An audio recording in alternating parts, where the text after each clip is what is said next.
பாடசாலைகளில் எங்களுடைய பிள்ளைகள் படிக்கிறார்கள், 8 மணித்தியாலம் படிக்கிறார்கள், மாலை நேரங்களிலே 3 மணித்தியாலம் 4 மணித்தியாலம் என்று டியூஷனிலே நேரத்தை கழிக்கிறார்கள்.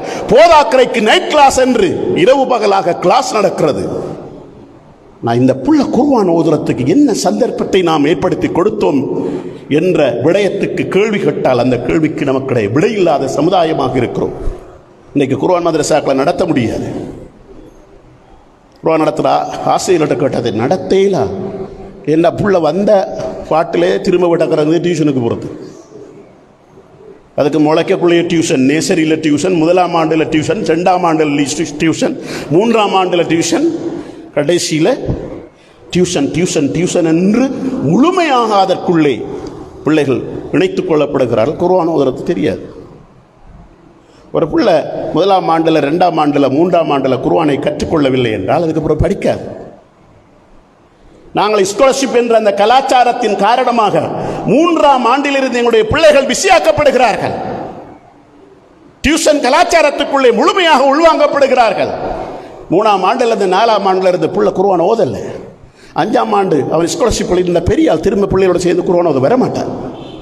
எனவே இப்படியான விபரீதங்கள் நடைபெறுவதற்கு இந்த முஸ்லிம் சமுதாயத்தில் இருக்கின்ற கல்வியாளர்கள், கல்வி சமூகம் கட்டாயமாக பொறுப்பு சொல்ல வேண்டும். இன்றைக்கு சமூகத்தில் நாங்கள் பெறுகின்ற மிகப்பெரிய புள்ளி விவரம் அது. குர்ஆன் ஓதத் தெரியாத மிகப்பெரிய ஒரு பரம்பரை உருவாகி வருகிறது.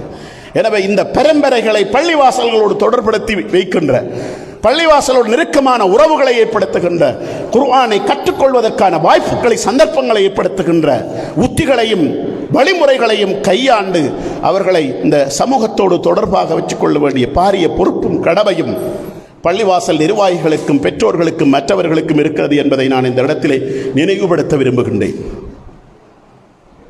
உள்ள குர்ஆன் மதரசாவுக்கு போனால் குர்ஆனை மட்டும் ஓத படிக்கிற இல்லை, தங்களுடைய அன்றாடம் வாழ்க்கையோடு சம்பந்தப்பட்ட பல்வேறு விடயங்களை கற்றுக்கொள்வார்கள்.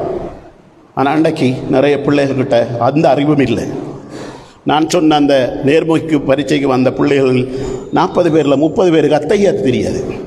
ஓயில் படிக்கிற பிள்ளைகள் அத்தஹியாத்து தெரியாது, வஜ்ஜஹத்து தெரியாது, ஒவ்வொரு தொழுகையின் சந்தர்ப்பங்களில் ஓதுகின்ற போது ஓதல் தெரியாது.